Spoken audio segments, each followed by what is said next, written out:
Comme pour la loi de 2021 pour le renforcement de la prévention en santé au travail, il nous appartiendra de faire fructifier le résultat d'un dialogue social très constructif initié par le gouvernement et plus particulièrement par vous, Monsieur le ministre, puisque vous aviez invité les partenaires sociaux à engager en septembre 2022 une négociation interprofessionnelle afin de renforcer le partage de la valeur au sein des entreprises et améliorer l'association des salariés aux performances de l'entreprise.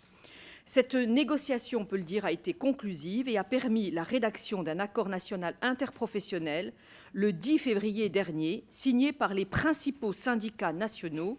Nous pouvons parler ici d'une véritable réussite du dialogue social auquel nous devons nous tenir lors de nos travaux de transcription dans la loi par respect pour le travail des partenaires sociaux. Nous procédons cet après-midi à la discussion générale en compagnie donc du ministre, qui va d'abord nous présenter le texte. Je passerai ensuite la parole à notre rapporteur Louis Margueritte et à la rapporteure pour avis de la Commission des finances. Je leur souhaite tous les deux la bienvenue dans notre commission. Donc Félix Gérard pour ce qui est de la Commission des finances. Puis ensuite, je passerai la parole aux rapporteurs des groupes et aux autres commissaires. Monsieur le ministre, cher Olivier, vous avez la parole. Merci beaucoup, Madame la Présidente, Monsieur le rapporteur, Mesdames et Messieurs les députés. Comme l'a dit Madame la Présidente à l'instant, en septembre dernier, j'ai sollicité des partenaires sociaux l'ouverture d'une discussion en vue de la conclusion d'un accord national interprofessionnel relatif au partage de la valeur dans les entreprises. C'est un accord que nous avons souhaité et qui a fait l'objet de discussions, accord qui a abouti le 10 février dernier avec un texte qui a recueilli la majorité des signatures, en l'occurrence les 3 organisations professionnelles représentatives et 4 des 5 organisations syndicales représentatives. Le projet de loi que je vous présente est un projet de loi de transcription dans la loi des dispositions de l'accord, avec la volonté de respecter de manière intégrale et fidèle les dispositions de l'accord. Et ce projet de loi a été adopté par le Conseil des ministres le 24 mai dernier, et il débute son cheminement parlementaire avec l'audition par votre commission. Par son contenu, le projet de loi issu de cet accord s'inscrit en réalité dans la lignée des réformes menées depuis 2017 pour revaloriser le travail et notamment améliorer le partage de la valeur. La loi Pacte de 2019 a permis de simplifier la mise en place d'accords d'intéressement et de participation dans les PME, et l'attractivité du régime social de ces dispositifs a parallèlement été renforcée pour les petites entreprises.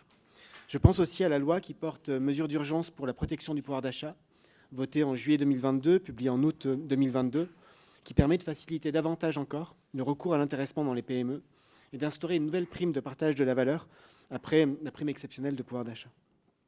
Cette prime a amélioré concrètement le pouvoir d'achat des Français puisqu'elle a bénéficié à 5,5 millions de salariés en 2022 pour un montant total distribué de près de 4,4 milliards d'euros. Plus généralement, lorsque l'on regarde les dispositifs de partage de la valeur tels qu'ils existent, et notamment les dispositifs d'intéressement et de participation, les compléments de rémunération apportés via ces différents dispositifs s'élevaient en 2020 à 2 440 € par salarié dans les entreprises de plus de 10 personnes. C'est une moyenne, bien évidemment. Cela représente un total de 19 milliards d'euros, ce qui fait notre pays le 2e pays européen à faire le plus usage, preuve qu'il y a comme un modèle français au partage de la valeur et à cette volonté de revalorisation du travail. Ceci étant, pour être aussi précis que possible, avant de venir au contenu du texte que je vous présente, je voudrais souligner que les partenaires sociaux ont tenu à faire figurer, un principe en tête de cet accord pour rappeler que le partage de la valeur et les revenus issus du partage de la valeur ne se substituent pas au salaire. Et je le répète donc devant vous, la rémunération du travail tient d'abord et avant tout au salaire, et les dispositifs de partage de la valeur n'ont pas vocation à s'y substituer. Nous ne faisons aucune confusion, nous savons l'importance d'être exigeants et sur le partage de la valeur d'une part et sur la question des négociations salariales d'autre part. Ce sont d'ailleurs 2 objectifs qui ne sont pas incompatibles, mais 2 outils plutôt complémentaires. J'ai, sur le sujet des salaires, réuni mercredi 14 juin, mercredi dernier, le comité de suivi des négociations salariales, ce qui est aussi important puisque nous sommes dans une période de forte inflation, que le SMIC a été revalorisé 3 fois en 2022, 2 fois cette année, en 2023, et puisque nous avons fait le choix de remettre les grilles salariales à la responsabilité du dialogue social, il est important de garantir le bon dynamisme de la négociation, qui est le meilleur garant de la croissance des salaires et des grilles face à l'inflation. En réalité, pour revenir au projet de loi de transposition de l'accord, la volonté de partager la valeur créée par les entreprises répond, je crois, à 2 demandes importantes des Français.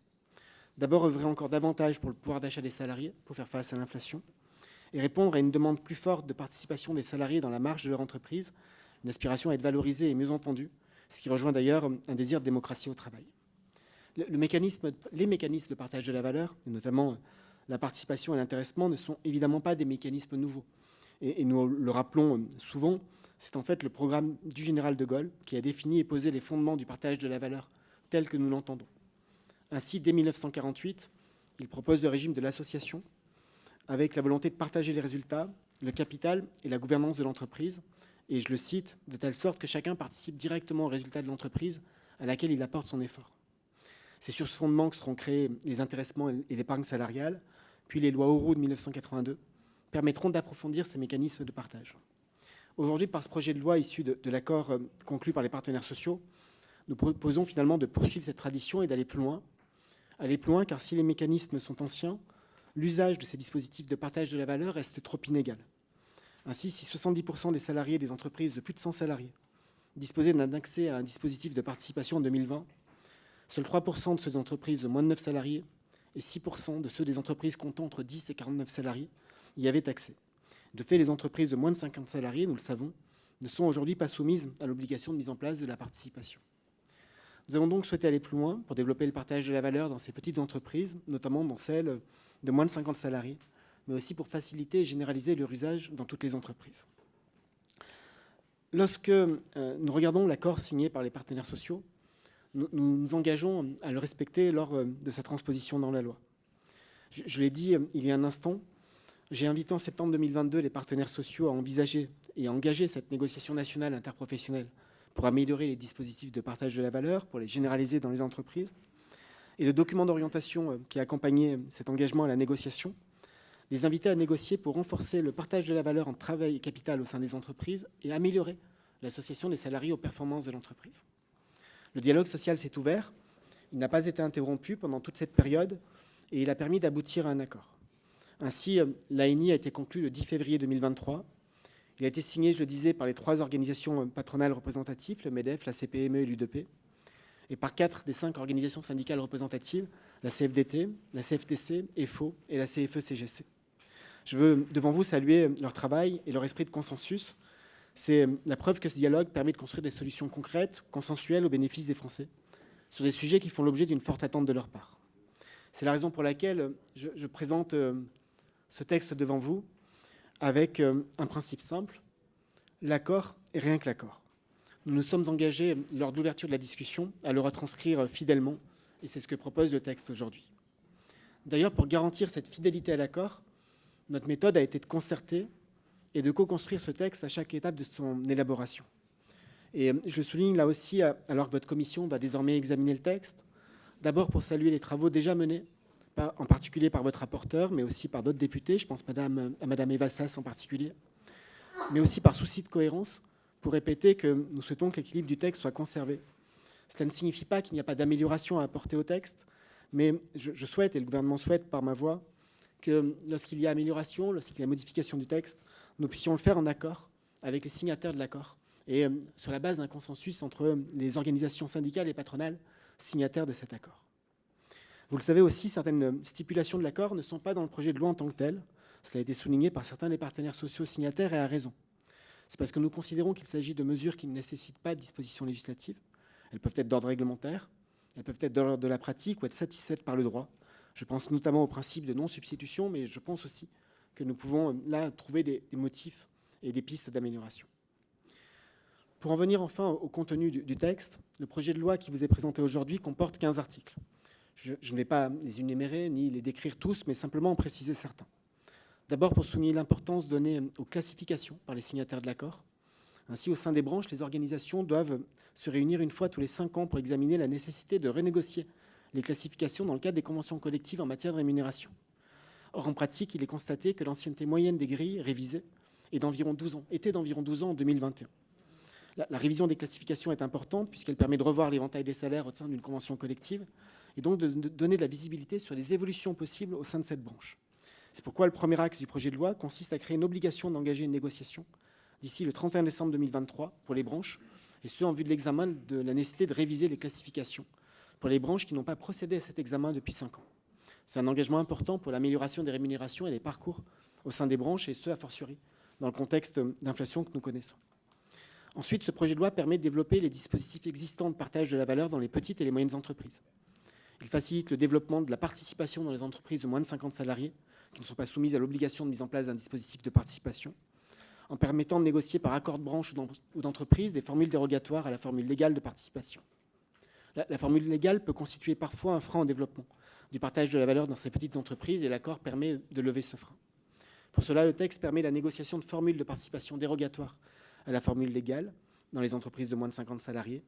Et ainsi, la base de calcul retenue pourra être par exemple un pourcentage du bénéfice net fiscal ou du résultat comptable avant impôt, permettant ainsi une réserve spéciale de participation supérieure ou inférieure à ce que prévoit la formule légale, ce qui est une souplesse de plus pour ces entreprises de moins de 50 salariés. Parmi les dispositions les plus marquantes de ce projet de loi, et au-delà de celle-ci, je souhaite simplement en évoquer 3 devant vous. D'abord, les entreprises de 11 à 50 salariés auront jusqu'au 31 décembre 2024 pour mettre en place un dispositif de partage de la valeur, dès lors qu'elles ont un bénéfice net fiscal positif supérieur à 1% de leur chiffre d'affaires pendant 3 années consécutives. Les partenaires sociaux ont ainsi affirmé qu'il n'y a pas de raison que les entreprises de plus de 50 salariés doivent absolument mettre en œuvre un dispositif de partage de la valeur et pas celles de moins de 50 salariés qui le peuvent. Il y avait là un manque et cet accord, puis le projet de loi, propose de le combler. Ensuite, les entreprises de plus de 50 salariés soumises à l'obligation de mise en place d'un dispositif de participation auront jusqu'au 30 juin 2024 pour négocier des conséquences en termes de partage de la valeur dans les entreprises en cas de bénéfices exceptionnels. Et enfin, souligner que l'exonération fiscale applicable pour les salariés dont la rémunération est inférieure à 3 SMIC sur la prime de partage de la valeur créée par la loi du 16 août 2022, que ce dispositif d'exonération sera prolongé jusqu'au 31 décembre 2026 dans les entreprises de moins de 50 salariés. Ce sont des mesures importantes pour généraliser les dispositifs de partage de la valeur aux petites entreprises et revenir sur l'inégalité de fait qui existe en la matière entre les salariés des petites et des grandes entreprises. Enfin, ce projet de loi propose de créer de nouveaux outils et permet de rénover certains dispositifs existants. Par exemple, le projet de loi crée le plan de partage de la valorisation de l'entreprise, d'une durée de 3 ans, mise en place par accord pour l'ensemble des salariés ayant au moins 1 an d'ancienneté. Il permet aux salariés de bénéficier d'une prime dans le cas où la valeur de l'entreprise a augmenté sur ces 3 années de durée, sur les 3 années de durée du plan. C'est un outil innovant qui permet d'intéresser financièrement les salariés à la croissance de valeur de leur entreprise et aussi de les fidéliser à l'échelle de cette durée. Cela rapproche donc l'intérêt des salariés des propriétaires de l'entreprise, des actionnaires, puisqu'ils bénéficient en même temps de la valorisation de celle-ci. Le projet de loi facilite aussi l'utilisation de la prime de partage de la valeur dont j'ai dit le succès il y a un instant. Par exemple, les entreprises pourront verser jusqu'à 2 primes par an au lieu d'une seule, et la prime pourrait être versée sur un plan d'épargne salariale pour permettre aux salariés de bénéficier d'une exonération fiscale pour les sommes bloquées. De manière générale, les articles 9 à 12 prévoient une série de simplifications et d'assouplissements, avec par exemple la sécurisation du versement d'avance par trimestre pour la participation et l'intéressement. Et enfin, le projet de loi développe l'actionnariat salarié.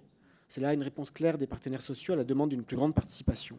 Et ainsi, le projet permet notamment l'ouverture d'une plus grande portion du capital aux salariés actionnaires, avec l'augmentation des plafonds de versement d'actions gratuites aux salariés. Il permet aussi la promotion d'une épargne verte, solidaire et responsable, avec, dans le cas des plans d'épargne d'entreprise et retraite d'entreprise, qui devront proposer au moins un fonds finançant la transition écologique ou socialement responsable. Par ailleurs, l'amélioration de la gouvernance des fonds d'actionnariat salarié est prévue en obligeant à plus de transparence sur la politique d'engagement actionnarial. Ce projet de loi participe ainsi à 2 objectifs. D'une part, un objectif de fond, améliorer le partage de la valeur et permettre d'avoir accès à plus de pouvoir d'achat pour les salariés concernés. Et un deuxième objectif de méthode qui est la fidélité à une transcription intégrale de l'accord conclu par les partenaires sociaux. Je le répète pour terminer, Madame la Présidente, Monsieur le rapporteur, Mesdames et Messieurs les députés, tout au long de l'examen du texte, et notamment lors de son examen en séance, nous veillerons, pour ce qui concerne le gouvernement, à toujours appuyer notre avis sur le consensus des signataires de cet accord, comme nous l'avons fait d'ailleurs, pour expliquer ou accompagner la présentation de ce projet de loi de quelques nuances ou modulations par rapport au contenu exact de l'accord, et ce, à la suite de l'avis du Conseil d'État. C'est cette méthode de fidélité à l'accord et à l'engagement des signataires que je vous propose de respecter avec nous.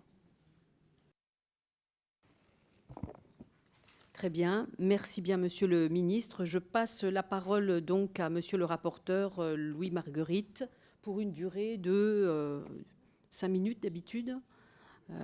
Si vous dépassez un peu, bon, bah, tant pis. Allez-y, monsieur le rapporteur. Merci, Madame la Présidente. On va s'adapter. Merci beaucoup, Madame la Présidente. Monsieur le Ministre, Madame la rapporteure pour avis, chers collègues. D'abord, merci de votre accueil au sein de la Commission des affaires sociales. Associer les salariés aux fruits de la croissance des entreprises pour mieux répartir les richesses, c'est un principe sur lequel repose ce partage de la valeur. Levier essentiel, un des leviers essentiels de la valorisation du travail, de fidélisation et de motivation des salariés, facteur de compétitivité des entreprises et vecteur de justice et de cohésion sociale. C'est une idée très gaullienne, héritée du général de Gaulle les années 1950 et 1960.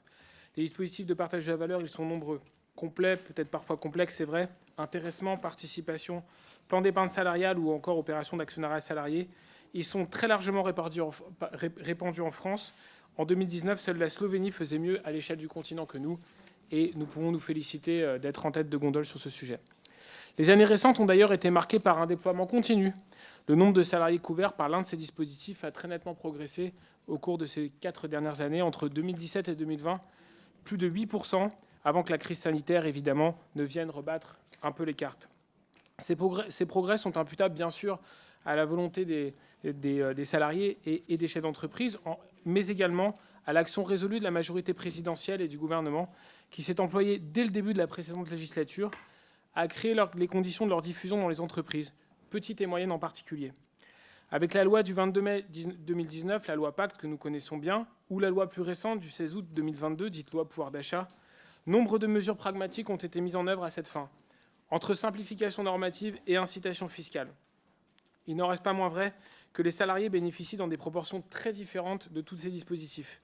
Et force est de reconnaître que cela reste l'apanage des moyennes et surtout des grandes, voire des très grandes entreprises. En 2020, 39% des salariés des entreprises de 50 à 99 salariés avaient accès à la participation et 25% à l'intéressement quand plus de 70% des salariés des entreprises de plus de 1000 salariés et plus avaient accès à l'un comme à l'autre. Il y a donc des marges de progrès réelles et substantielles. Ainsi, soucieux de prolonger les efforts déjà accomplis, le gouvernement a invité les partenaires sociaux, à l'automne 2022, vous l'avez rappelé, Monsieur le Ministre, à engager une négociation nationale interprofessionnelle sur le partage de la valeur entre travail et capital, qui était orientée autour de 3 axes. La généralisation de l'accès à un outil de partage de la valeur, sans changer les fondements de ces différents outils, l'amélioration et l'articulation à leurs différents outils, nous le verrons dans l'examen du texte, et l'orientation de l'épargne salariale vers les grandes priorités d'intérêt commun. Sur la base de ce canevas que vous aviez mis en place, et au terme de plusieurs semaines de discussion, sans doute plusieurs mois, les organisations syndicales de salariés et les organisations patronales ont conclu le 10 février 2023 un accord national interprofessionnel sur le partage de la valeur au sein de l'entreprise. Il est riche de 36 articles. Il faut vraiment s'en féliciter parce que cet accord est historique. Il y avait au début de cette négociation assez peu de chances qu'ils y arrivent, les uns considérant que ce n'était pas le sujet, les autres considérant qu'il n'y avait pas de sujet.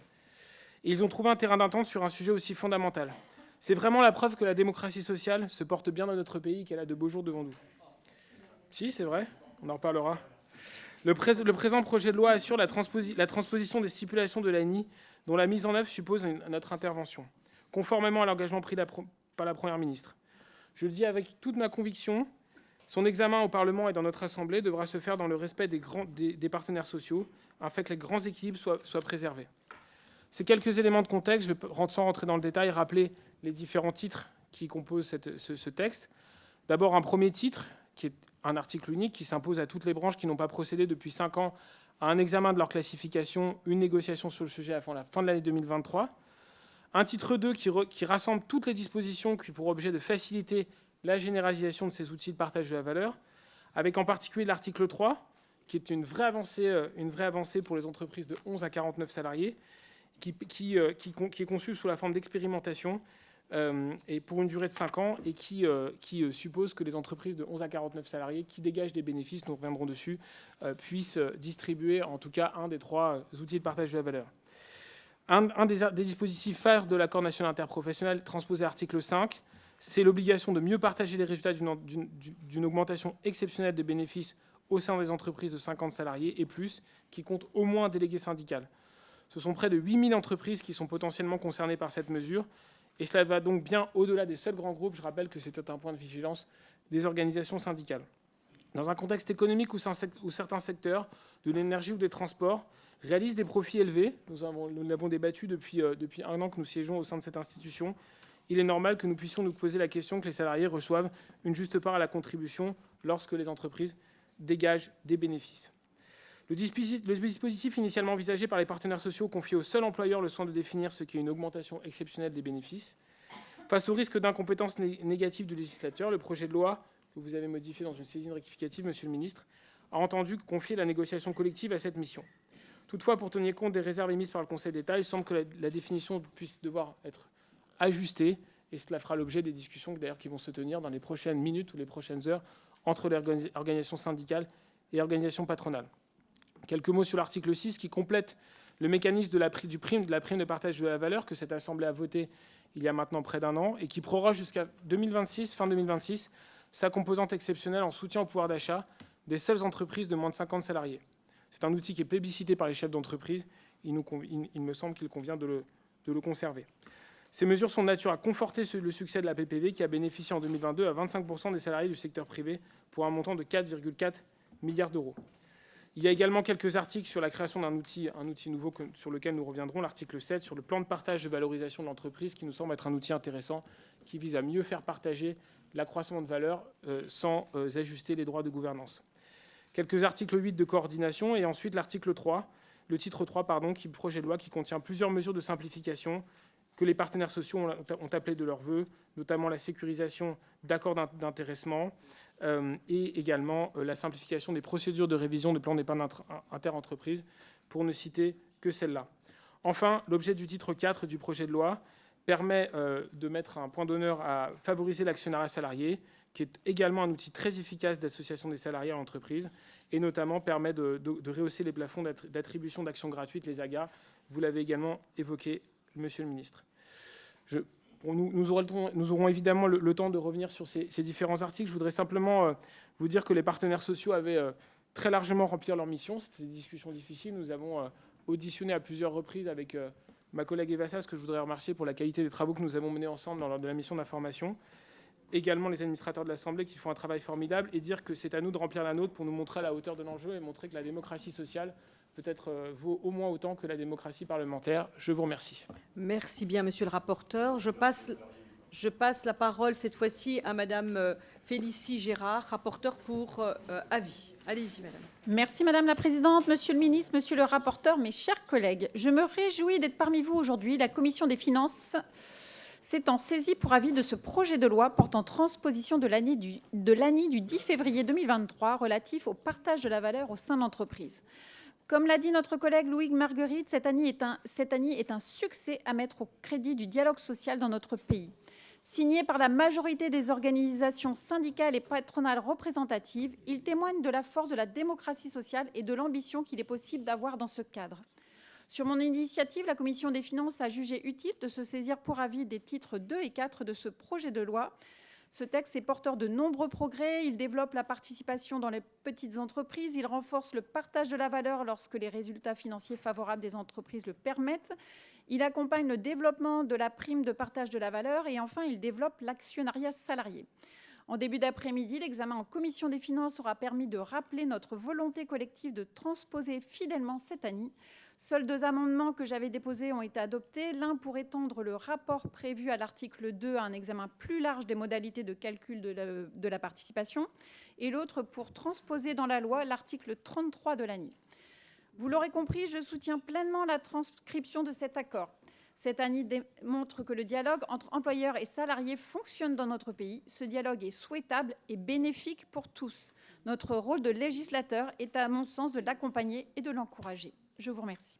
Merci bien. Je passe la parole à présent aux orateurs de groupe et je passe pour Renaissance la parole à Michèle Perron.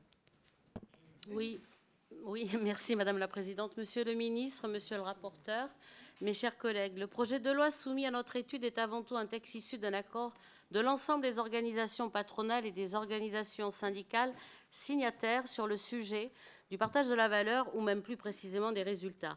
C'est ainsi que le gouvernement nous présente le texte à travers une transposition la plus respectueuse des équilibres trouvés par les organisations professionnelles représentatives de notre pays. La France fait figure d'exemple au sein de l'Europe.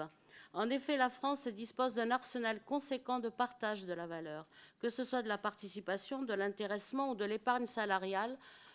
Notre pays s'est doté de mécanismes visant à valoriser les salariés d'une entreprise lorsque celle-ci a de bons résultats. Si ces dispositifs sont plus répandus au sein des grands groupes, l'objet de l'ANI et de ce texte était de permettre à ces mécanismes de se généraliser, en particulier dans les TPE et les PME, qui représentent ainsi un grand nombre de salariés aujourd'hui, 1 500 000 à peu près. Aussi, ce texte prévoit notamment la mise en place d'une négociation sur la prise en compte des résultats exceptionnels dans les entreprises d'au moins 50 salariés, ou encore l'instauration d'ici janvier 2025 pour les entreprises de 11 à 49 salariés d'un dispositif de partage de la valeur dont le choix se fera entre l'accord de participation, l'accord d'intéressement, le versement d'une prime de partage de la valeur ou l'abondement à un plan d'épargne salariale.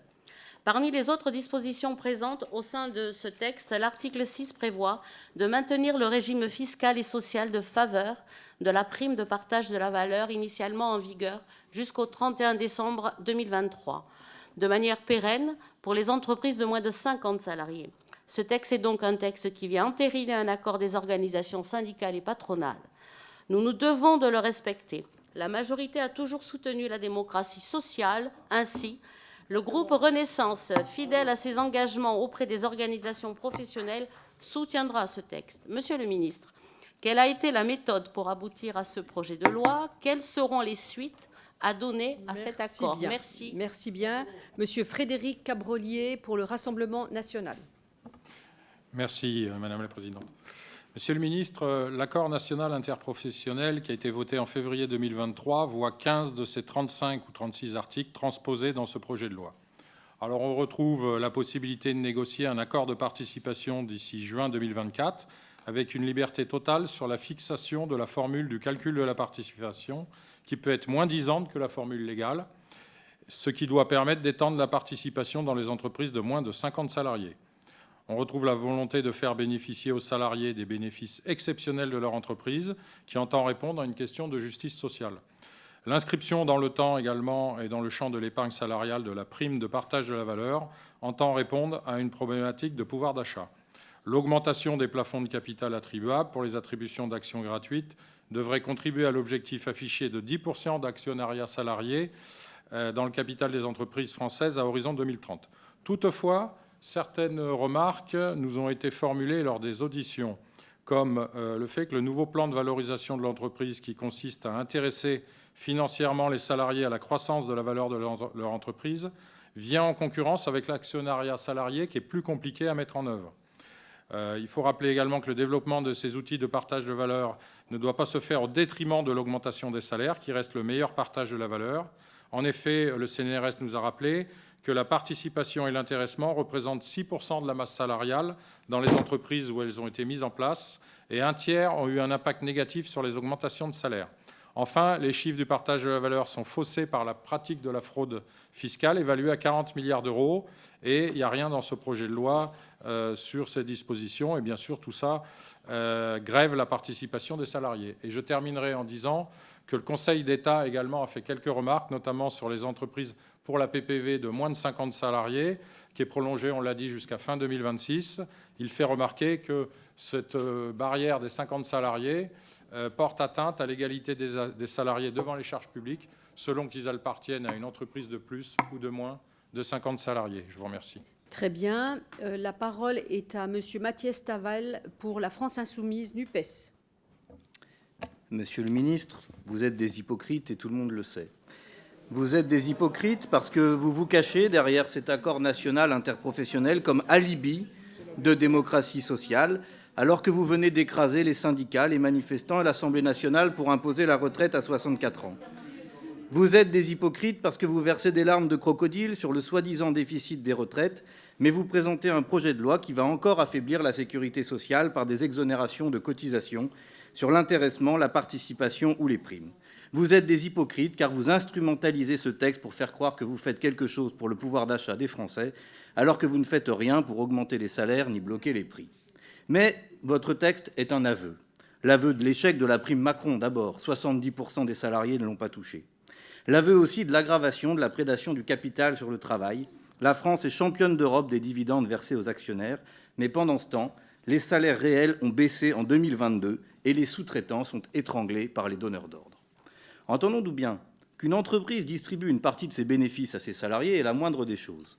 Mais ce texte repose sur une illusion dangereuse pour les salariés, car les niches sociales et fiscales au profit des primes, de l'intéressement et de la participation sont des pousses au crime anti-salaire et anti-sécu. Les salariés sont ainsi invités à se serrer la ceinture pour espérer percevoir une partie du bénéfice que leur travail gratuit aura constitué, mais après que les actionnaires se sont servis du plus gros morceau. Cette désocialisation, comme vous l'appelez, est une arnaque d'ailleurs partagée entre macronistes et lepénistes. Pour nous, le Parlement n'est pas la seule chambre d'enregistrement ni des désirs du monarque élyséen, ni des miettes consenties à être lâchées par le MEDEF. Au contraire, nous avons besoin d'une vraie loi pour la hausse des salaires et pour le partage des richesses, pour assurer enfin l'égalité salariale homme-femme, pour augmenter le SMIC, pour indexer les salaires sur l'inflation, pour instaurer un écart maximum de rémunération dans les entreprises de 1 à 20, pour limiter le versement de dividendes au profit des salaires. Bref, en un mot, pour mettre fin à votre préférence actionnariale et imposer la priorité salariale et sociale que les Français réclament.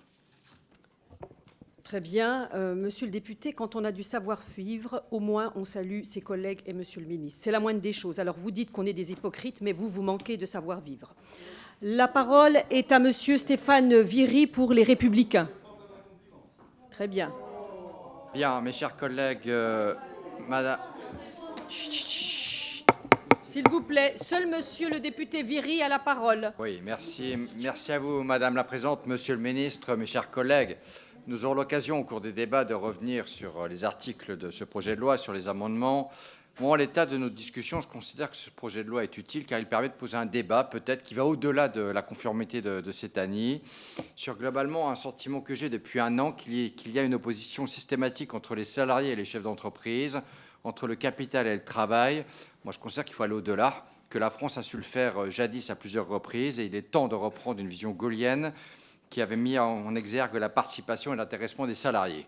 Et au-delà de cette idée de sortir un peu de ce deux mondes qui s'affrontent, je pense effectivement que ce projet de loi il permet d'évoquer la question du pouvoir d'achat dans un contexte inflationniste très élevé, alors que manifestement le pouvoir d'achat est une préoccupation majeure, voire prioritaire des Français.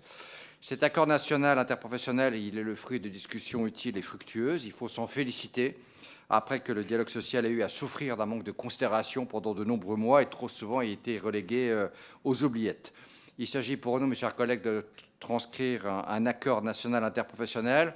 Moi, pour ma part, avec mes collègues les Républicains, on a un principe de responsabilité législative de conformité. Il ne s'agit pas pour nous, effectivement, de chercher à faire autrement. On a effectivement l'idée qu'il faut aller donner un complément de rémunération, qu'il faut également donner un complément de challenge aux salariés, c'est-à-dire d'aller chercher à quelque chose à partager de façon collective, notamment les résultats de l'entreprise. Après, j'aurais peut-être trois observations, trois réserves par rapport à votre projet de loi. Tout d'abord, sur l'actionnariat salarié, monsieur le ministre, j'ai un peu le sentiment que c'est le parent pauvre de ce projet de loi et que ce projet de loi aurait pu nous permettre d'aller bien au-delà. Également sur l'épargne salariale, je trouve que son affectation est un peu maigre. Des projets d'intérêt commun, il en existe, mais là encore, un manque d'ambition selon moi. Des entreprises font déjà beaucoup et il eût été à mon avis nécessaire d'afficher une ambition majeure. Et puis troisième objection, les salariés des entreprises de moins de 11 salariés qui, eux, effectivement, sont totalement absents alors que ça constitue de très nombreux citoyennes et citoyennes qui sont en emploi dans notre société française. Très bien. La parole est à madame Anne Berkans pour le groupe démocrate, modem et indépendant. Monsieur le ministre, madame la présidente, monsieur le rapporteur, mesdames et messieurs, chers collègues, quand il s'agit d'économie, tout n'est pas une affaire de chiffres, de pourcentages et de statistiques. Certes, la politique gouvernementale a réussi à tenir ses objectifs avec un taux d'emploi historiquement élevé et un nombre de chômeurs qui n'a jamais été aussi bas depuis des décennies. Cependant, des chiffres ne sauraient donner pleine et entière satisfaction s'ils ne s'accompagnent d'une réelle volonté de donner du sens au travail, de participer à sa juste reconnaissance et de partager équitablement les fruits. Aujourd'hui, la transposition de l'ANI constitue un nouveau contrat de répartition des richesses dans l'entreprise, créant les conditions d'un équilibre plus bénéfique aux salariés, aux travailleurs comme aux chefs d'entreprise. Cet équilibre, fruit de longues négociations entre les organisations syndicales et patronales, nous avons tenu à l'honorer au groupe démocrate en ne présentant qu'un seul amendement, négocié avec les partenaires sociaux et commun aux trois groupes de la majorité. Pour une meilleure compréhension, j'aurais pour vous, Monsieur le Ministre, une remarque question et deux questions. D'abord, concernant le principe de non-substitution, en vertu duquel les sommes versées au titre du partage de la valeur ne doivent pas se substituer au salaire, en effet, il peut y avoir une confusion entre épargne salariale et renforcement du pouvoir d'achat des salariés chez certains acteurs. Avez-vous une clarification à apporter sur ce sujet, même si vous en avez déjà un petit peu parlé dans votre propos liminaire? L'ANI ensuite prévoyait la mise en place d'un plan de communication national. Envisagez-vous de le mettre en place également? Et enfin, concernant l'article 4 du PJL, à défaut du délai antérieur de 3 ans, de combien de temps disposeront les entreprises concernées pour mettre en place un dispositif de participation? Aucun nouveau délai n'a en effet été précisé, ni dans l'ANI, ni dans le PJL. Monsieur le ministre, je vous remercie par avance pour vos éclaircissements. Merci. Merci bien. La parole est à Monsieur Jérôme Guedj pour le groupe socialiste et apparenté NUPES. Je vous donne le micro, Monsieur le député. Merci Madame la Présidente, Monsieur le Ministre, heureux de vous retrouver dans la Commission des Affaires sociales. C'est toujours délicat pour les parlementaires que nous sommes, en tous les cas moi je le vis comme tel, d'opérer la transposition d'un ANI. Sans jeu de mots, c'est il y a 10 ans l'anniversaire d'un autre ANI dont nous avions eu à débattre à l'époque, Monsieur le Ministre, celui sur le marché du travail. À chaque fois, les parlementaires qui ont un accord entre partenaires sociaux sont questionnés légitimement entre la marge de manœuvre qui doit et qui peut être la leur. Ici, elle est étroite. D'abord parce que vous avez fait le choix de transposer certains des articles. Il faudra nous expliquer pourquoi certains ne l'ont pas été retenus. Alors vous avez dit qu'ils n'étaient pas de nature législative. On verra assez vite, par exemple dès l'article 1er, qu'il faudrait peut-être de manière utile réintroduire la référence au métier référent justement dans l'article 1er qui a disparu de la transposition, ou à l'article 5 sur le versement automatique du supplément de participation ou d'intéressement en cas de bénéfice exceptionnel.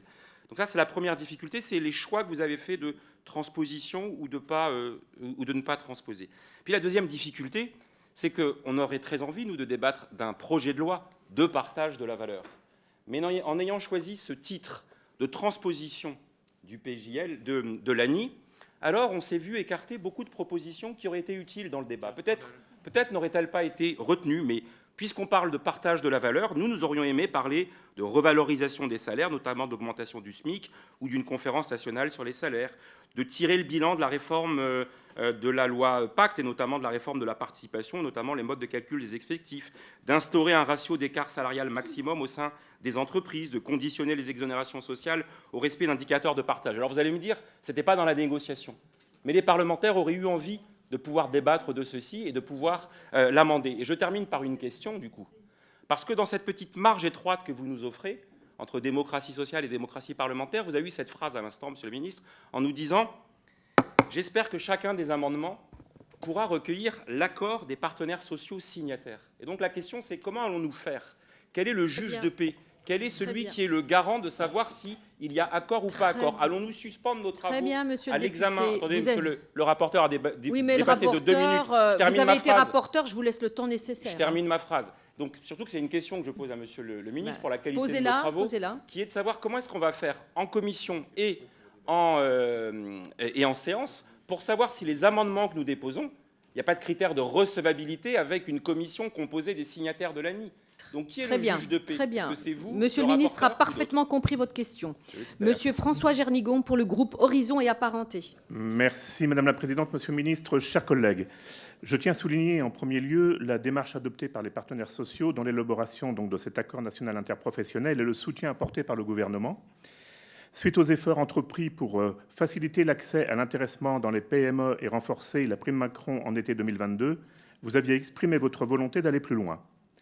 C'est dans ce contexte que s'inscrit l'ANI, preuve d'une volonté commune d'approfondir l'inclusion des salariés dans la valorisation de leur entreprise, en particulier dans un contexte socio-économique exigeant. L'ANI répond à un double objectif: améliorer la répartition de la valeur créée et mieux récompenser les salariés en cas de performance exceptionnelle des entreprises. Il permettra également d'inclure davantage les salariés dans les bénéfices de l'entreprise. L'article 3 du projet de loi, qui engage les entreprises de plus de 11 salariés à mettre en place un dispositif de partage de la valeur, laissant une liberté de choix quant à son type, participation, intéressement, PPV, abondement à un plan d'épargne salariale, constitue une avancée notable en faveur de la justice au sein des entreprises. En outre, l'accord encourage à instaurer un système de participation, ajoutant un autre levier pour rééquilibrer le partage des bénéfices au sein de ces PME. Il insiste également sur l'importance de considérer les résultats exceptionnels des entreprises en prévoyant un versement automatique supplémentaire de participation ou d'intéressement, ou en incitant à un dialogue sur le partage de la valeur. Cependant, le texte ne précise volontairement pas ce qui serait considéré comme une augmentation exceptionnelle des résultats, comme prévu par l'accord. D'où ma question, Monsieur le Ministre. Comment le gouvernement envisage-t-il le cadrage de la définition des résultats exceptionnels afin d'assurer la bonne mise en œuvre du principe de partage de cette valeur? Je vous remercie. Merci bien. Madame Eva Sas pour le groupe écologiste NUPES. Merci Madame la Présidente, Monsieur le Ministre, chers collègues. Concernant cette transposition de l'ANI partage de la valeur, je voudrais insister sur 4 points. Tout d'abord, ce projet de loi ne répond en rien au problème de pouvoir d'achat des Français. Le premier outil de partage de la valeur, c'est bien l'augmentation des salaires et ce devrait être votre priorité car le salaire réel diminue depuis le 3e trimestre 2021 et a encore perdu 1% sur la dernière année. Ensuite, oui, il faut favoriser l'accès des salariés des entreprises de moins de 50 salariés aux outils de partage à valeur pour lutter contre ce salariat à 2 vitesses. D'un côté, les salariés des grands groupes déjà les mieux rémunérés et bénéficiant de la participation et de l'intéressement, et de l'autre, les salariés des TPE-PME qui n'ont que très peu accès à ces outils. Mais la portée de ce projet de loi est malheureusement très faible, et ce pour 3 raisons. D'abord, vous avez introduit la prime Macron dans les outils de partage à valeur, alors que celle-ci a un effet de substitution aux augmentations de salaire à hauteur de 30% en moyenne selon l'INSEE. Deuxièmement, il n'y a aucun minimum fixé dans la loi, si fait qu'il sera possible à un employeur de verser une prime de 1 € pour satisfaire ses obligations légales. Et enfin, concernant le versement d'une prime exceptionnelle quand l'entreprise réalise des résultats exceptionnels, il n'y a dans ce projet de loi qu'une obligation de négocier et rien n'est prévu si la négociation échoue. Dernière chose, vous auriez dû, à l'occasion de ce projet de loi, vous attaquer aux employeurs peu scrupuleux qui privent les salariés de leur droit à participation en déplaçant la valeur ajoutée dans des holdings en France ou à l'étranger. Vous n'en avez rien fait. Dès lors, j'aurais 2 questions, Monsieur le Ministre. Allez-vous donner un avis favorable à nos amendements qui abrogent l'article L3326-1 du Code du travail, un article qui n'a qu'un seul but, protéger les patrons qui privent les salariés de leur juste participation, comme chez Procter & Gamble, McDonald's ou General Electric? Et deuxièmement, si vous vous souciez vraiment du partage à valeur, pourquoi ne pas avoir initié une négociation interprofessionnelle, non pas sur le partage à valeur, mais sur les salaires? C'est ce qu'attendent des millions de Français qui n'arrivent pas à boucler leur fin de mois. Merci bien. Monsieur Pierre Daréville pour le groupe GDR du PES. Merci Madame la Présidente. Comme je pressens qu'il va y avoir un certain nombre de soirées mousses autour de ce projet de loi, je voudrais quand même vous redire qu'il y a une défiance syndicale de très haut niveau quand même qui demeure dans le pays, notamment à l'égard du gouvernement, et que lorsque Monsieur le rapporteur nous dit tout à l'heure que la démocratie sociale vaut autant que la démocratie parlementaire, je ne donne pas très cher ni de l'une ni de l'autre en réalité, et je ne m'y résous pas. Ceci étant dit, il va se produire également aussi beaucoup de théories autour de cette notion de partage de la valeur, et je crois que le projet de loi ne met pas fin à l'accaparement des richesses par quelques-uns et à la financiarisation de l'économie. Le partage de la valeur se pose dans l'entreprise, il se pose aussi au sein de la société tout entière. Je crains que autour de l'actionnariat salarié, vous ne cherchiez à entretenir une sorte d'illusion qu'il suffirait en réalité à abolir la contradiction entre le capital et le travail dans l'entreprise, ce dont je ne suis absolument pas convaincu, pour ne pas dire les choses de manière plus tranchée. Et cela introduit aussi potentiellement un biais dans le rapport au travail et à l'entreprise, mais je crois qu'il ne fera pas illusion. Le gouvernement, depuis 6 ans maintenant, a fait du contournement du salaire un sport favori, et de ce point de vue-là, on n'y est pas. Et je crois que lorsque, Monsieur le Ministre, vous nous indiquez que l'idée qu'il ne peut pas y avoir de substitution entre ces mécanismes et la question salariale, je crois que ça appelle véritablement des dispositions concrètes et des mesures. Et il ne s'agit pas d'un bavardage. Et ce n'est pas inscrit dans l'ANI juste pour décorer. Et nous devons essayer de regarder comment nous pouvons traduire de façon législative des garanties de ce point de vue-là. Enfin, les dispositifs de partage de la valeur reposent sur un nombre croissant d'exonérations de cotisations sociales et qui vont effectivement priver la sécurité sociale de ressources dont elle aurait amplement besoin. Donc tous ces sujets mériteraient d'être débattus dans les échanges que nous allons avoir dans les temps qui viennent. Merci bien. Alors, nous allons passer cette fois-ci aux questions de députés. Je passe tout de suite la parole pour 2 minutes à Madame Charlotte Parmentier-Lecocq.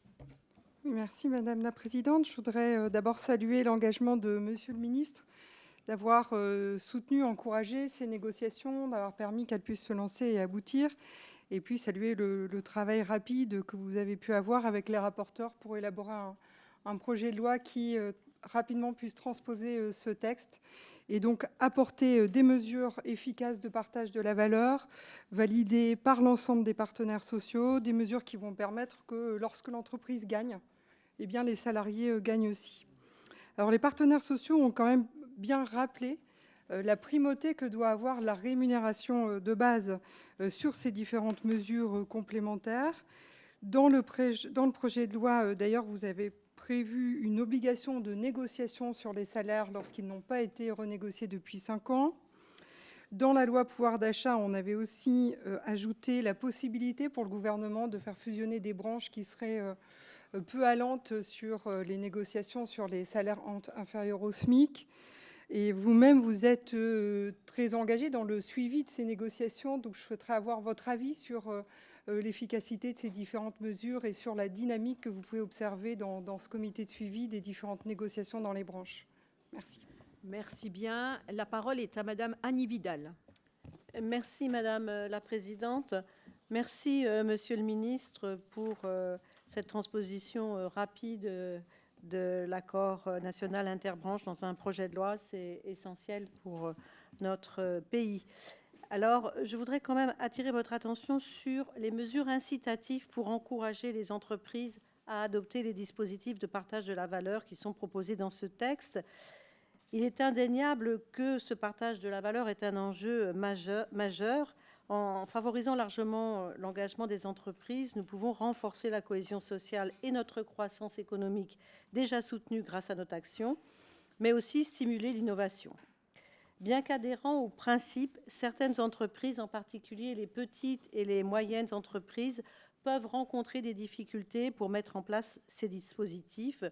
Je souhaiterais donc que vous nous précisiez quelles sont les mesures incitatives prévues pour les encourager à s'engager dans cette démarche, quels dispositifs d'accompagnement, de conseil, comment les aider à mieux comprendre les avantages et les modalités de mise en œuvre de ces dispositifs et comment les sensibiliser aux bénéfices de partage de la valeur.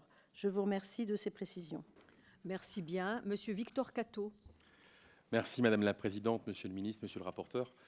Alors que notre pays connaît une inflation galopante, une perte de pouvoir d'achat inédite et que les salaires n'augmentent que très peu, voire pas du tout, vous avez, Monsieur le Ministre, récemment imposé aux Français le travail jusqu'à 64 ans, et ce dans les conditions que je viens de citer.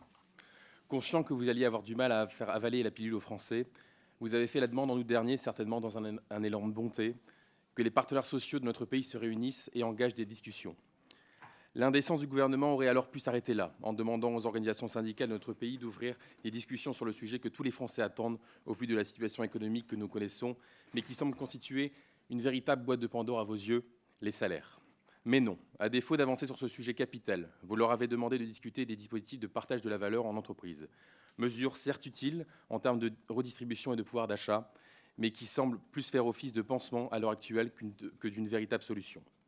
Et oui, Monsieur le Ministre, comme l'a rappelé l'ANI dans son préambule, le salaire doit rester la forme essentielle de reconnaissance du travail fourni par les salariés et des compétences mises en œuvre à cet effet. La Première ministre s'était alors engagée à proposer une transcription fidèle et totale de l'ANI dans la loi. Là encore, des mensonges. La Macronie n'allait tout de même pas faire l'effort de respecter ses promesses et enfin écouter les Français. dans votre projet de loi. Pas d'effort sur la simplification du forfait social pourtant demandé par l'ANI dans son article 11. Pas de précision de la notion du caractère aléatoire dans les accords d'intéressement voulus à l'article 15. Et pas de précision sur ce que constitue un bénéfice exceptionnel pour une entreprise, ce qui a même été déploré par le Conseil d'État. C'est pourquoi, Monsieur le ministre, je vous demande quand allez-vous enfin prendre la question du pouvoir d'achat des Français véritablement au sérieux, en cessant enfin de tourner autour du pot et en abordant la problématique centrale qui préoccupe nos concitoyens, celle des salaires. Je vous remercie. Merci. Monsieur Arthur Delaporte. Merci Madame la Présidente. Alors mon collègue Jérôme Guedj saluait tout à l'heure un anniversaire, celui de l'accord national interprofessionnel l'ANI de 2013. Permettez-moi de saluer un autre anniversaire, celui de notre élection il y a un an. Il y a un an, la Première ministre a obtenu la confiance d'une majorité relative de notre Assemblée sur une promesse, celle de la nouvelle méthode. Une méthode fondée sur le dialogue, sur le compromis. Elle se revendiquait, aujourd'hui on a eu l'occasion d'avoir une présidente de l'Assemblée aussi qui se revendiquait d'une forme de social-démocratie. Qu'est-ce que l'ANI, sinon finalement la reconnaissance de la prééminence du dialogue social en matière de droit du travail? Force est de constater que finalement ici on a plutôt promu une forme de nivellement du dialogue social par le bas.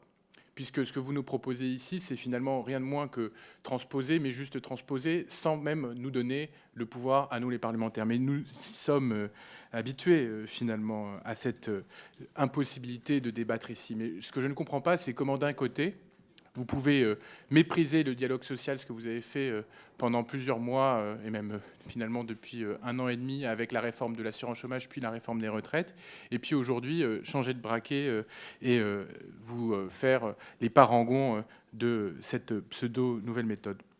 Alors finalement, ma question sera simple. L'ANI, pourquoi l'ANI n'aurait-elle pas le même sort que la niche Lyotte ?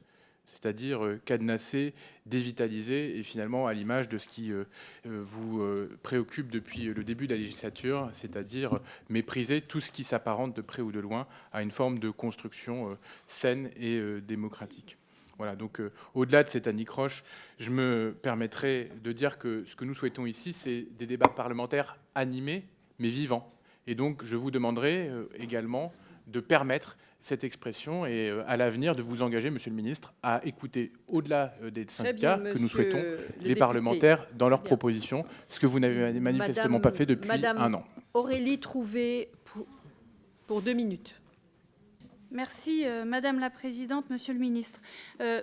En soi, on peut se féliciter que vienne un projet de loi sur le partage de la valeur, puisque le contexte, il est celui d'une inflation extrêmement importante, mais surtout une inflation qui mène à une baisse des salaires réels de 3% en 2022 et même une baisse du pouvoir d'achat que votre politique de petits chèques n'a pas réussi évidemment à endiguer. Un partage de la valeur qui se fait de plus en plus au service, c'est des chiffres de l'INSEE, il suffit de regarder l'INSEE. C'est par ailleurs un partage qui se fait de plus en plus en faveur des actionnaires, et on le voit avec aujourd'hui l'évolution extrêmement favorable du versement en matière de dividendes. Alors, moi j'ai cette question, puisque vous dites qu'il s'agit de partage de la valeur. À quel moment pensez-vous vous préoccuper des salaires, puisque ce n'est pas dans ce projet de loi? Et comment d'ailleurs peut-on nommer un projet de loi qui ne s'occupe pas des salaires, mais qui s'occupe de tous les dispositifs sauf des salaires? En fait, votre proposition de favoriser les dispositifs de partage de la valeur, il y a bien une substitution au salaire qui se produira. L'INSEE le montre là également.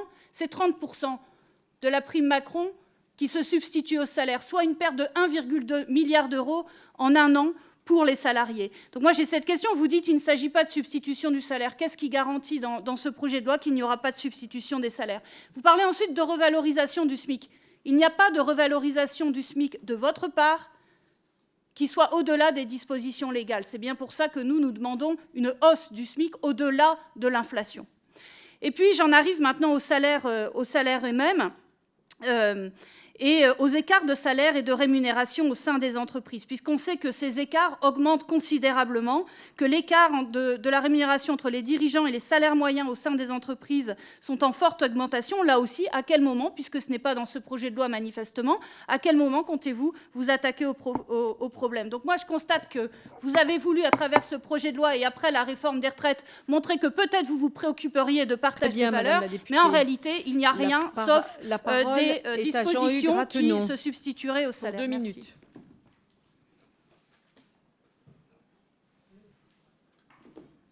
Le micro.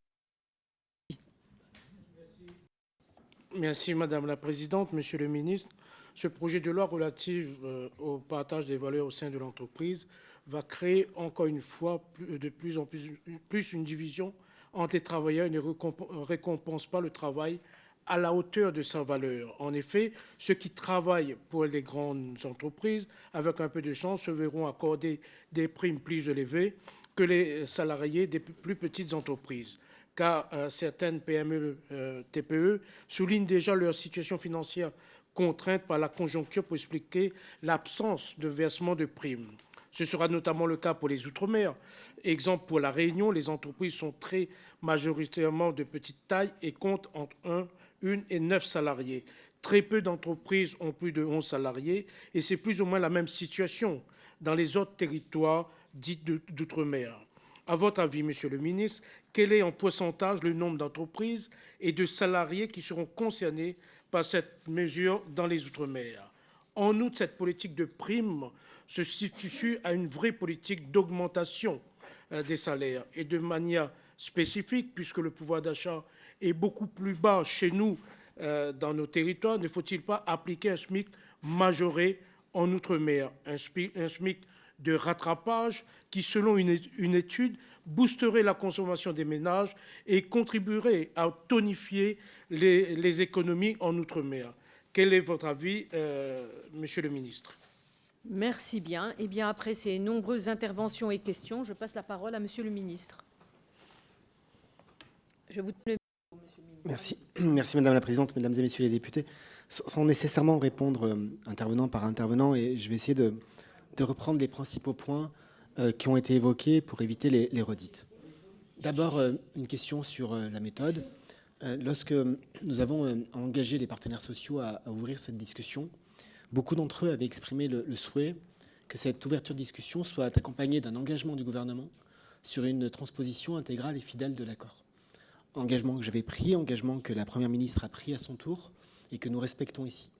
J'entends un certain nombre d'interventions qui, soit parce que la question des salaires n'est pas abordée au-delà des classifications, c'est notamment l'intervention de Madame Sass, soit parce que les questions d'épargne salariale, d'actionnariat salarié ou de la question des entreprises de moins de salariés ne sont pas traitées de manière extrêmement approfondie, c'est le cas de M. Viry, peuvent exprimer une forme de frustration ou de déception.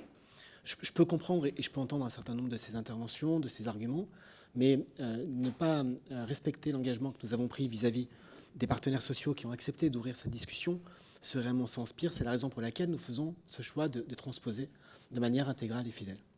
Tout à l'heure, M. Gage m'a demandé comment est-ce que l'on va vérifier, veiller à la conformité ou à l'accord, au consensus des signataires. D'abord, permettez-moi de rappeler une évidence, c'est que les parlementaires sont évidemment libres de déposer tous les amendements qu'ils souhaitent dans les règles de recevabilité. L'avis du gouvernement sera appuyé sur une consultation des partenaires sociaux sur les amendements qui auront été déposés. Et libre à chaque parlementaire de vérifier auprès des signataires que l'avis que je donnerai en m'appuyant sur le recueil de leur propre avis est bien conforme. Mais c'est ce que nous avons commencé à faire. Et il y a un certain nombre de sujets qui ont été évoqués sur lesquels je crois que nous allons pouvoir avancer d'ici la séance. Il a été évoqué à plusieurs reprises le principe de non-substitution. Il est fixé, il est rappelé et il est précisé à l'article L3312-4 du Code du travail. Je crois que tous les signataires de l'accord, et au-delà d'ailleurs, considèrent que la solidité juridique du principe de non-substitution tel qu'arrêté par le Code du travail est tout à fait satisfaisante. Si d'ici la séance, nous pouvons, en accord avec les signataires, trouver une rédaction qui, sans remettre en cause la solidité de cet article du Code du travail, permettre de réintroduire ce principe de non-substitution pour que le texte de loi soit aussi équilibré que l'accord, j'y serai évidemment favorable. Sur la question que vous avez aussi évoquée, monsieur le député, des métiers référents. Nous considérons que c'est satisfait par le droit existant. C'est la raison pour laquelle nous ne l'avons pas introduit dans le texte. Mais nous aurons certainement cette discussion à l'occasion de la séance. Et si, là aussi, des rédactions consensuelles peuvent permettre de le conforter, tant mieux. Mais en l'état du droit, et j'aurai l'occasion de le dire si des amendements étaient ainsi déposés, cela nous paraît satisfait. Les dispositions de l'accord, les stipulations de l'accord plus exactement, nous n'avons pas intégré dans le projet de loi, sont soit de l'ordre réglementaire, soit nous paraissent satisfaire en l'état du droit, et nous n'avons pas voulu prendre le risque de la répétition. Le Conseil d'État, M. Cabroli l'a rappelé, ainsi que M. Jernigon et d'autres intervenants, a émis un certain nombre de remarques. Des remarques concernant la question de l'égalité devant l'impôt pour ce qui concerne la prorogation du dispositif du régime fiscal et social particulièrement avantageux de la prime de partage de la valeur dans les entreprises de moins de 50 salariés. Nous avons pris acte évidemment de ces remarques, mais par engagement à la fidélité de la transposition, nous avons maintenu, malgré l'avis du Conseil d'État, ces dispositions soumises à votre vote. De la même manière, le Conseil d'État a fait des remarques sur la manière dont on caractérise un résultat exceptionnel dans une entreprise. Cela a occasionné, puisque les remarques ont été faites à l'occasion du premier examen en section, cela a occasionné une saisie rectificative. Et je précise que la saisie rectificative du Conseil d'État que nous avons faite sur cette condition et ce renvoi à une négociation d'entreprise sur la définition du caractère exceptionnel a été faite fidèlement à la méthode que j'ai évoquée. C'est-à-dire que les termes de la saisie rectificative ont été partagés et de manière consensuelle avec les signataires de l'accord. Le Conseil d'État, dans son Assemblée générale, a considéré que les précisions pouvaient manquer et l'avis du Conseil d'État renvoie à un certain nombre de précisions utiles sur la taille de l'entreprise, sur le niveau moyen des bénéfices au cours des dernières années ou encore les secteurs d'activité. Nous travaillons là aussi avec les partenaires sociaux, signataires de l'accord, pour voir quelles seraient les dispositions qui pourraient recueillir un soutien consensuel de leur part. Il a aussi été évoqué la question du dispositif appelé plan de valorisation des entreprises ou plan d'intéressement à la valorisation d'entreprises, avec un risque de concurrence avec le système d'actionnariat salarié. Je pense que ces dispositifs sont plutôt complémentaires que concurrents. Le dispositif proposé par les partenaires sociaux ne prévoit pas l'attribution de parts sociales du capital, mais simplement un intéressement à l'augmentation de la valeur globale de l'entreprise, dans des conditions de mise en œuvre beaucoup plus simples que l'actionnariat salarié, qui, il faut bien en convenir, est un dispositif difficile à mettre en place. Donc je pense que c'est complémentaire et je ne pense pas qu'il y ait de concurrence ou de cannibalisation entre les deux, puisque le régime fiscal et social de ce plan de valorisation est le même que celui lié à la perception de revenus liés à des plans d'actionnariat salarié. Sur les questions relatives à l'accès aux outils et à la popularisation, en tout cas au partage par un maximum d'entreprises des outils qui sont prévus par l'accord. Je pense qu'un plan de communication est nécessaire. L'État prendra évidemment sa part dans le plan de communication et je pense que les organisations professionnelles, les branches en particulier, doivent le faire. J'ai souhaité, et j'ai rencontré cet après-midi le président du conseil d'administration de l'URSSAF, je souhaite qu'un groupe de travail soit rapidement mis en place et sans préjuger évidemment du vote du Parlement, pour que la Direction générale du travail, les URSSAF puissent avancer sur la manière dont on met en place les outils, les éléments de communication permettant à chacun de s'approprier les éléments de l'accord. Je pense que les ambassadeurs que nous avons mis en place en termes d'intéressement, partage de la valeur, peuvent être utilement mobilisés. Et je pense que ces ambassadeurs peuvent et doivent, en tout cas je le souhaite, et c'est un point que nous avons évoqué, travailler sur la manière dont les dispositions de l'accord national interprofessionnel peuvent être mises en œuvre dans les territoires ultramarins. Il y a des caractéristiques sociales et économiques de ces territoires, des caractéristiques liées à la taille moyenne des entreprises dans les territoires ultramarins, des caractéristiques liées aux spécificités des régimes fiscaux et sociaux, je pense notamment à la prise en compte des caractéristiques liées à l'octroi de mer, qui nécessitent qu'un travail particulier soit mené par, je pense, les ambassadeurs de l'intéressement et de la participation, pour que les territoires ultramarins puissent être bien inclus dans la mise en œuvre de ces différentes dispositions. Monsieur Catto a posé la question, pardonnez-moi, parce que je viens désormais sur des points peut-être plus ponctuels, des simplifications en matière de forfait social. Je dois dire que c'est un des points de l'accord que nous n'avons pas traduit et inscrit dans la loi, dans la mesure où nous considérons que là aussi c'est satisfait, puisque depuis 2019, il n'y a plus de forfait social sur la participation dans les entreprises de moins de 50 salariés, là où ce dispositif de participation est facultatif, et qu'il n'y a plus de forfait social sur l'intéressement dans les entreprises de moins de 250 salariés. Et en cela, ces mesures de 2019, ainsi que les facilitations mises à la conclusion d'accords d'intéressement dans la loi du 16 août 2022, nous paraissent très largement répondre à ces stipulations de l'accord. Beaucoup d'intervenants ont évoqué la question des négociations salariales. Je renvoie à un principe, et je sais que ça ne satisfera pas nécessairement l'ensemble des intervenants et des intervenantes sur le sujet. Nous considérons que la loi, et cela a été rappelé, permet une indexation du SMIC sur l'inflation, et notamment sur l'inflation connue par le premier décile des ménages français, ainsi que sur l'évolution d'un certain nombre d'indicateurs quant au salaire moyen horaire, notamment du salaire moyen ouvrier. Et nous renvoyons de manière constante, ça n'est pas une nouveauté avec ce gouvernement, la détermination du niveau des salaires au dialogue social de branche. Ce dialogue social de branche est suivi par le comité de suivi des négociations salariales que j'ai réuni le 14 juin dernier, il y a quelques jours. Quels sont les effets, c'est la question de Mme Parmentier-Lecocq, des dispositions que vous avez adoptées avec la loi du 16 août 2022. Ce sont des effets bénéfiques puisque si depuis le 1er mai, évidemment, un grand nombre de branches ont au moins un minima conventionnel inférieur au SMIC, ce nombre est important du fait de la revalorisation récente du SMIC. Le recul de quelques mois que nous avons, notamment par rapport à la revalorisation du SMIC au 1er janvier, montre que les choses sont accélérées. En l'espace de 4 mois, entre le 1er janvier et la fin du mois d'avril, sur les à peu près 140 branches qui ont eu un minima conventionnel inférieur au SMIC du fait de la revalorisation du SMIC au 1er janvier, 77 avaient fait ce travail de mise en conformité. 77 en l'espace de quelques semaines, 4 mois. C'est beaucoup plus rapide que ce que nous connaissions précédemment.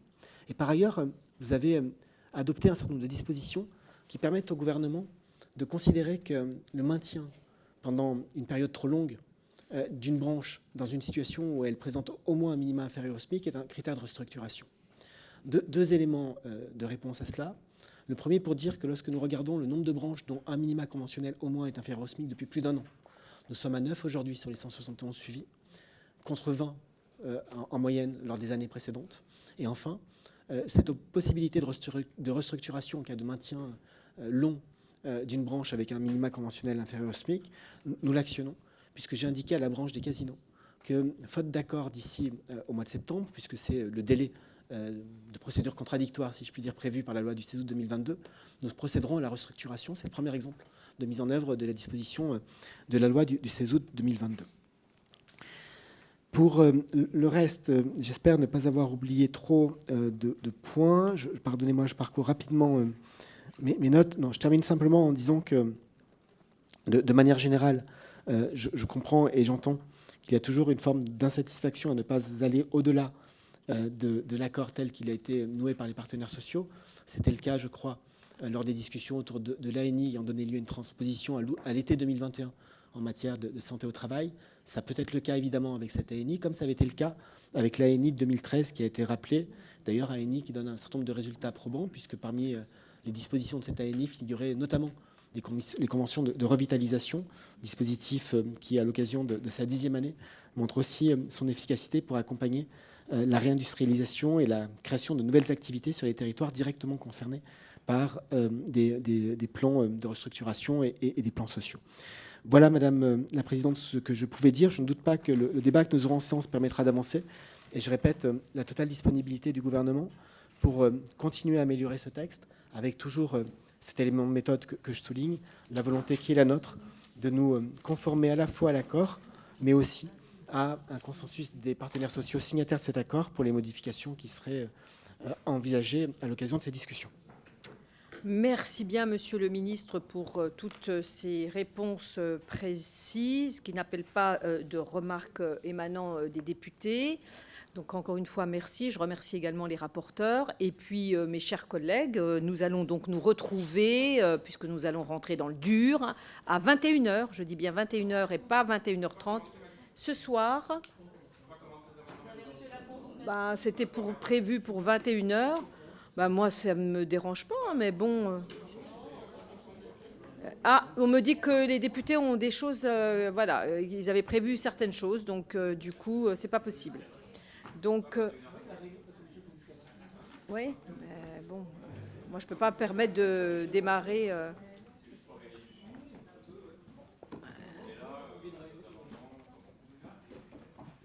mettez-vous d'accord, qui est pour ? Bon, eh bien, ma foi, nous allons commencer. Donc, je suspends juste 1 minute le temps de dire au revoir au ministre. Donc, nous venons d'achever l'audition du ministre et la discussion générale donc en fin d'après-midi. Nous abordons donc désormais l'examen des articles du projet de loi portant transposition de l'accord national interprofessionnel relatif au partage de la valeur au sein de l'entreprise, inscrit à l'ordre du jour de la séance publique à compter donc de lundi prochain. Avant de commencer, il me revient de vous donner quelques précisions sur le nombre d'amendements en discussion. Alors, il y a 317 amendements qui ont été déposés. Un a été déposé d'ailleurs en double, un qui modifiait donc les dispositions réglementaires, et 6 ont été retirés par leurs auteurs. Le président de la commission des finances a estimé que 34 amendements étaient contraires à l'article 40 et aux dispositions de la LOLF. Je précise que la plupart de ces amendements pourront être recevables en séance, pour peu qu'ils soient correctement gagés. Pour ma part, j'ai tenté d'appliquer au mieux l'article 45 en laissant le plus possible la place à l'initiative parlementaire, ce qui m'a néanmoins conduit à devoir déclarer 62 amendements irrecevables.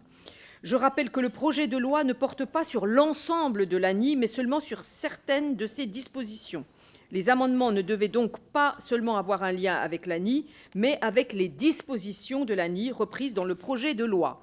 Par conséquent, je n'ai pas pu considérer comme recevables des amendements tendant à imposer, par exemple, un tiers ou la moitié de salariés au conseil d'administration, harmoniser le périmètre de publication de la rémunération moyenne des salariés de l'entreprise, ou encore permettre, par exemple, à l'expert comptable d'accéder aux liasses fiscales de l'entreprise, donner des moyens aux experts comptables mandatés par les comités socio-économiques de confronter les entreprises à leurs pratiques d'optimisation de groupe, mais aussi augmenter le taux minimal de majoration des heures supplémentaires pour le travail à temps partiel.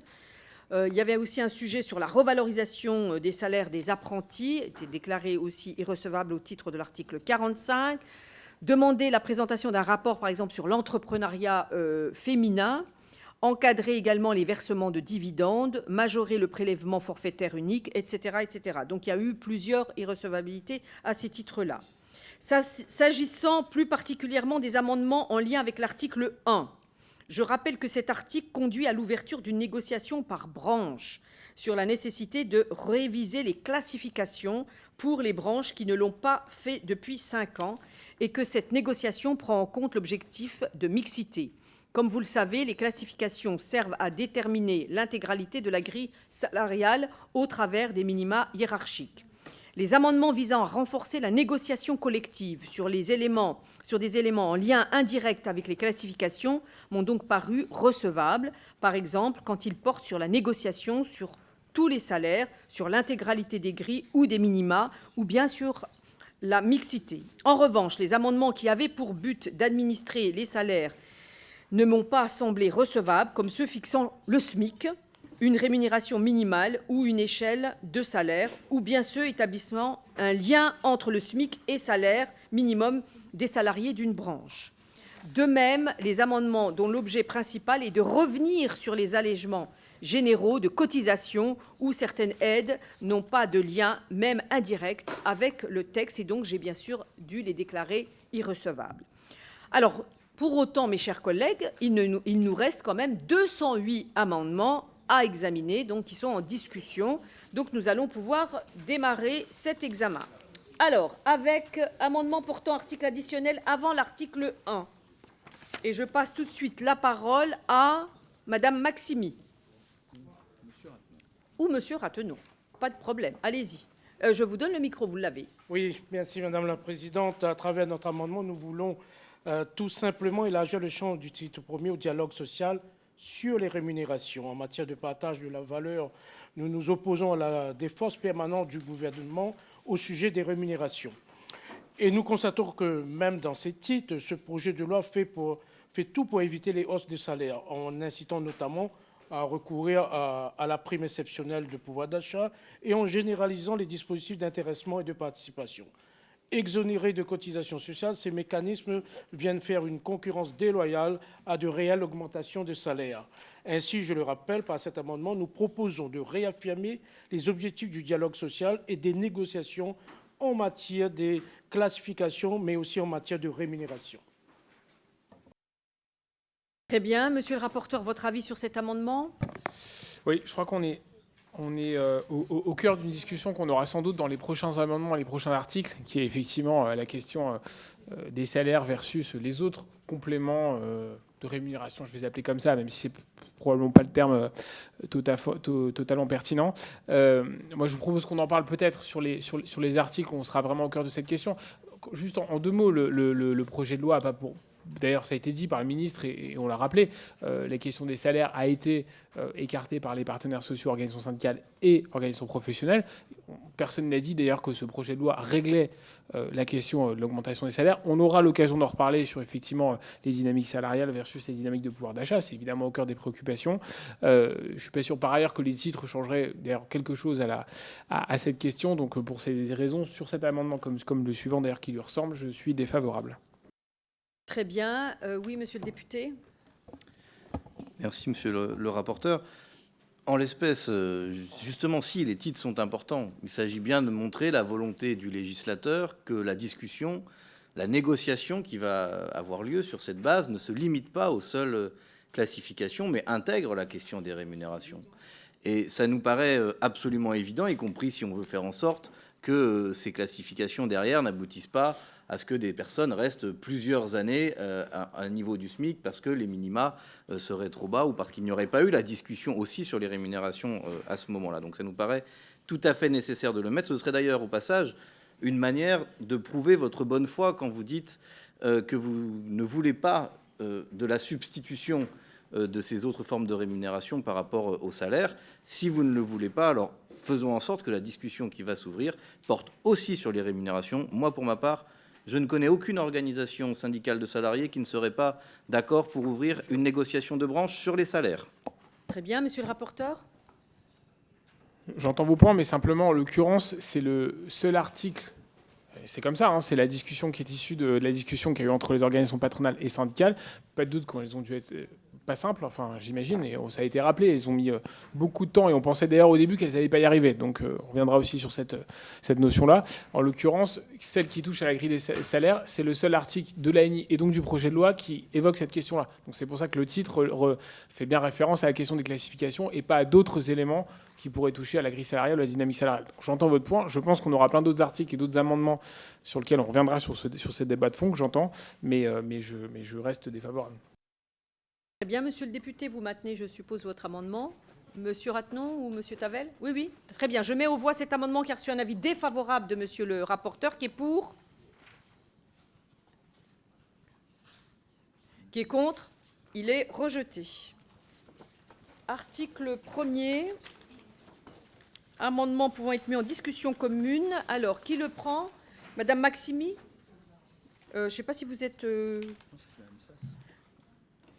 Madame Sass, pardon. Excusez-moi, c'est moi qui vous confonds. Pardon. Madame Sass, pardon. Allez-y.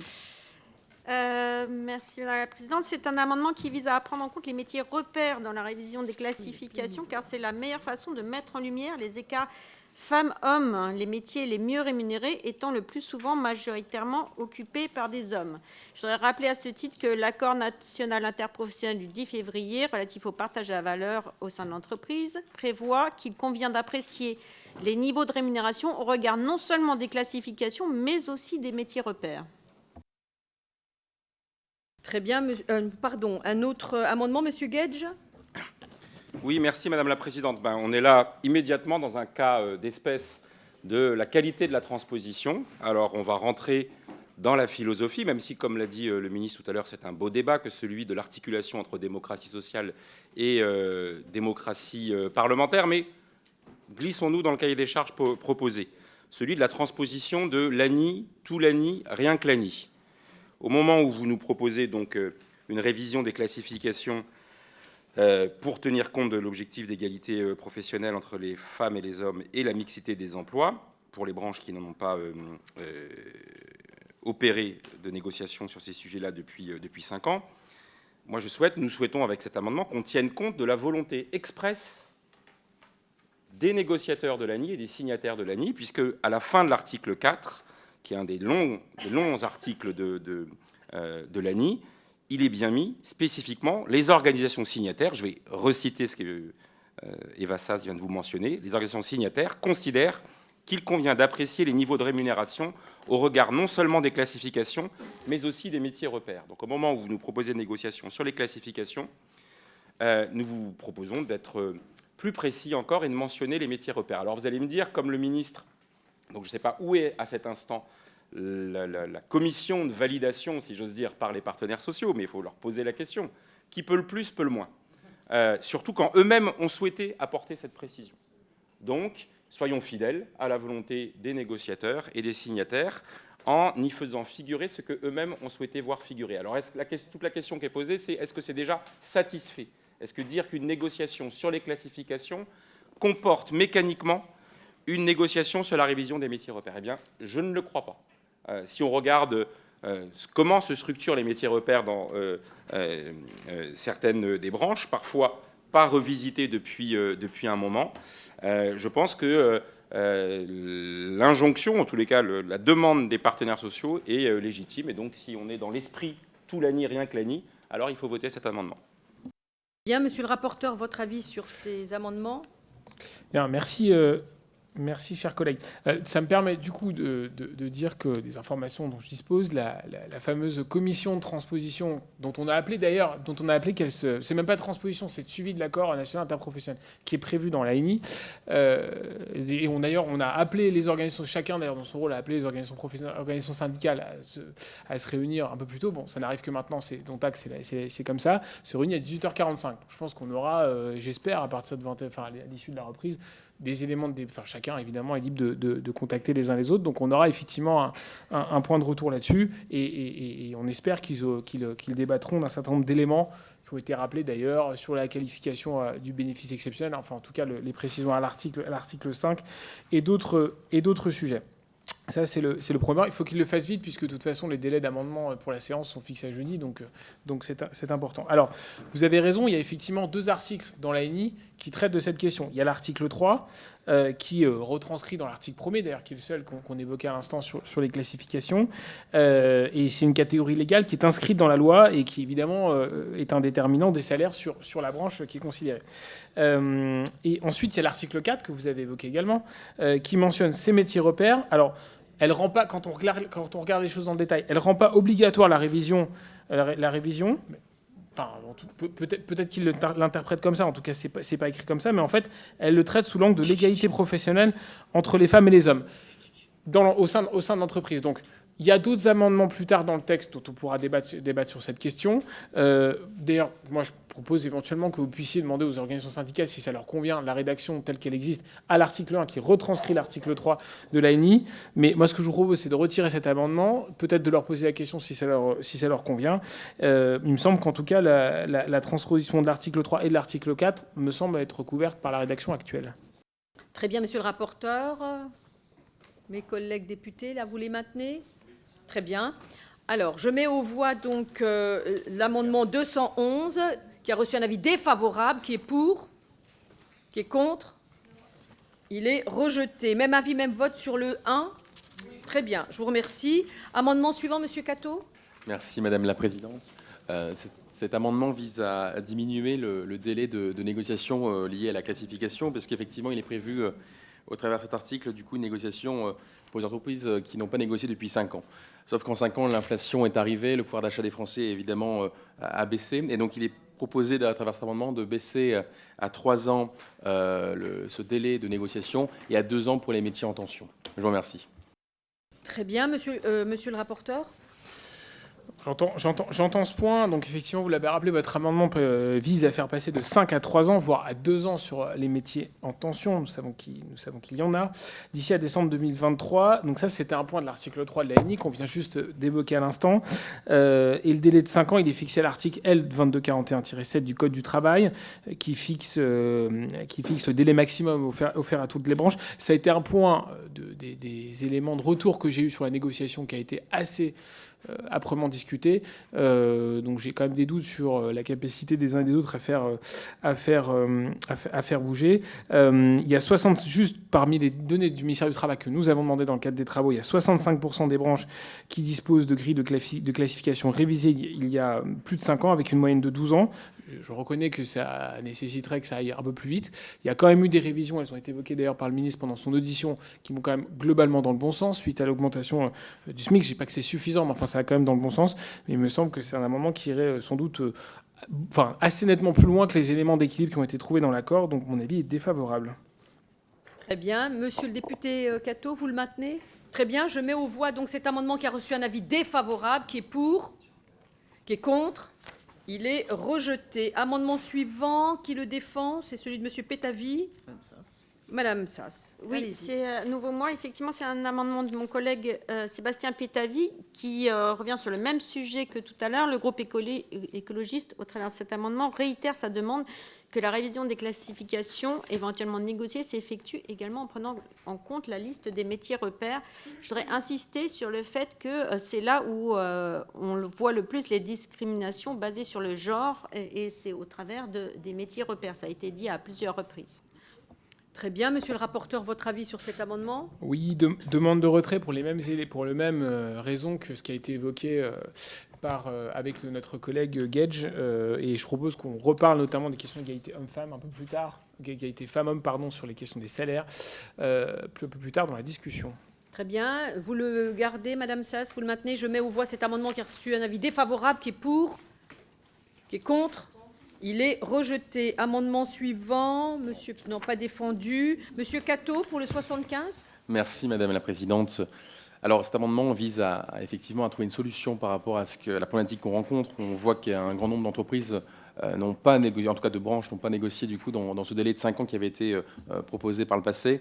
Et donc on vise effectivement à travers cet amendement à priver les organisations syndicales, qu'elles soient patronales ou syndicales, qui n'ont pas du coup négocié dans les 5 ans, à bénéficier finalement de l'argent qui est proposé par l'association de gestion du Fonds du paritaire national, afin d'avoir cette contrainte financière qui repose sur eux, afin de les inciter à aller négocier plus facilement avec les syndicats et trouver des solutions par rapport aux classifications. Je vous remercie.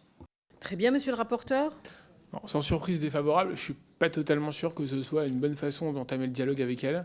Voilà, donc voilà, mais vous pouvez leur en parler, mais j'ai pas trop de doute de leur réponse. Donc, je suis pas sûr que ce soit vraiment dans l'idée qu'on a de la démocratie sociale sur.